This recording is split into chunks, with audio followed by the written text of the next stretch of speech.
Sulong sa puti ay pwede na hong matalo ang itim din eh. Ay tingnan niya. Paliwanag natin. Aring kuwan, aring puti ay may daman din na. Ayan Gayon din naman aring kuwan, aring itim. May daman na rin. Pasaan ga aring kuwan, aring puti. Ayan ay pataas. Pataas ang takbo niyan. Aring itim, aray pababa. Dinidadama sa ilalim kung ay makarating doon.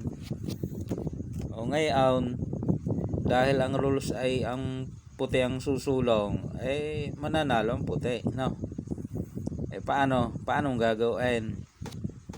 Ay ganare.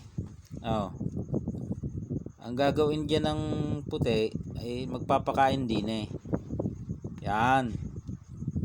Pakain ng itim, Ayun. Ngayon, are naman ang iyong gagawin, ang isusunod mo. Pakain ka ulit diyan. Yan. Kain siya. Pagkatapos niyaan, ipakaan mo ulit.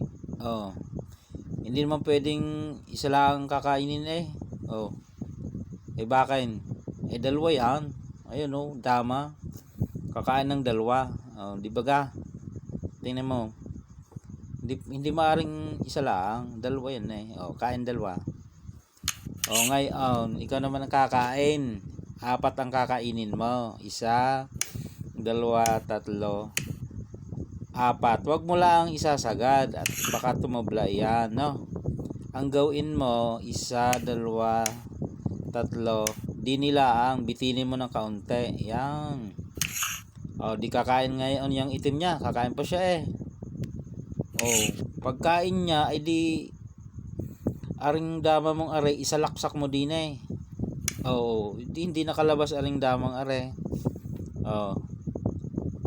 Paano? Di talo.